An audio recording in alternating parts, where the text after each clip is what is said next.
and magnificently decorated class of 2013, welcome to one of the most glorious days our adolescent eyes have been fixated on for all of these years.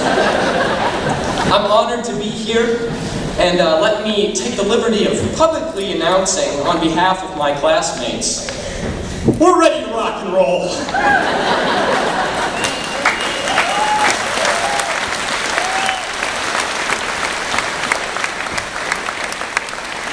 Now, I know that everyone is tired of hearing that the class of 2013 is abnormally different than any other class, but listen, friends. We're abnormally different than any other class. And I never joke around.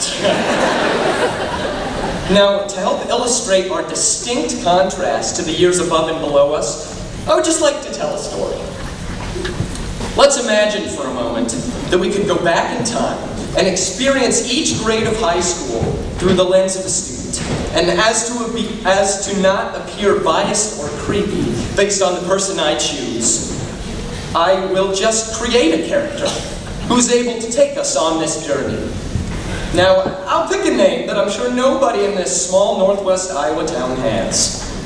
This is the adventure of Pedro through the high school career of the exceptionally unique class of 2013. Now let's have Pedro begin at the genesis, freshman year.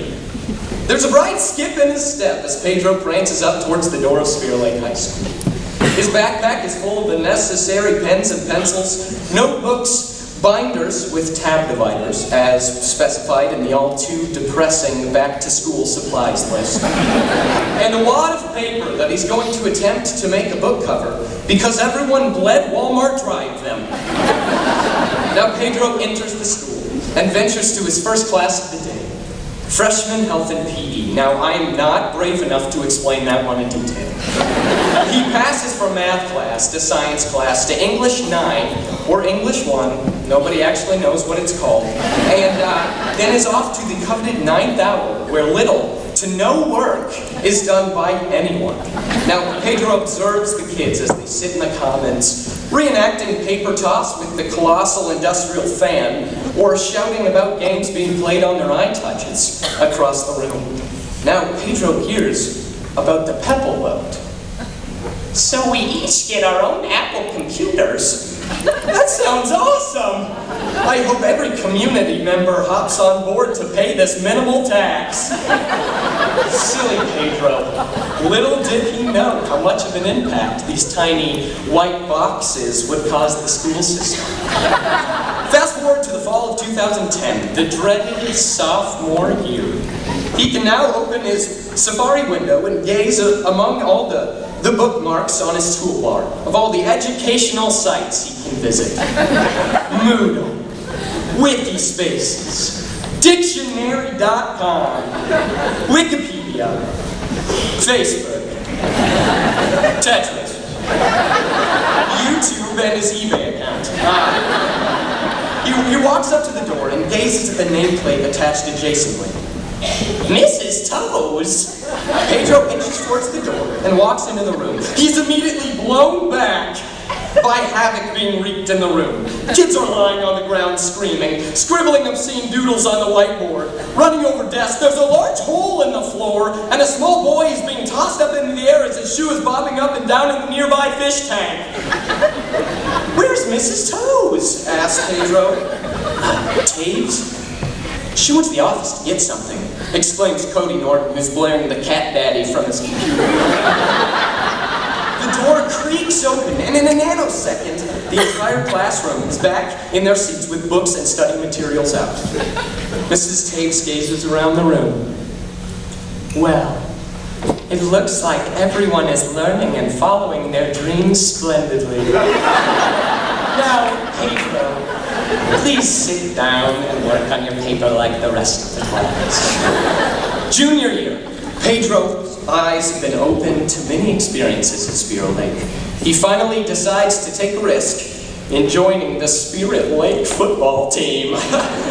Now, Pedro's not a large guy by any means, but he's played his fair share of two-hand touch on the playground in elementary school.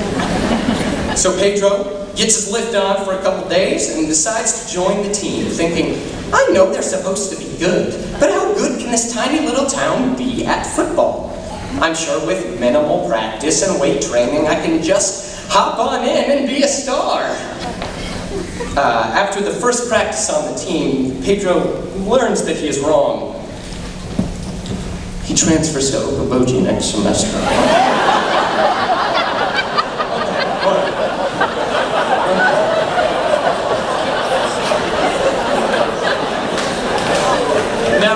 Now what can we take away from this story besides poorly written jokes and controversial jabs to nearby towns? What Pedro really missed out on was what the class of 2013 had become. He missed out on a class of excellence that legitimately respected each other for who they were and what they were doing. A class where state champion football players went to see the Spirit Lake musical production Cats. Where he could have walked by Cody Pope with his lion's mane and about lion's physique. Michaela Brockmeyer with the textbook from every higher level class that makes any average person want to gouge their own eyes out. Tristan Leto's picture next to the governor of Iowa. KJ Veltman with her Ivy League future. The list goes on and on. Every person on this stage has a beautifully bright series of years ahead of them, and I'm humbled to be among such wonderful classmates. Now, I'll leave you with one thing my mother always tells me when I complain about my future. She says, well, just live in the moment. My mom doesn't actually talk like that.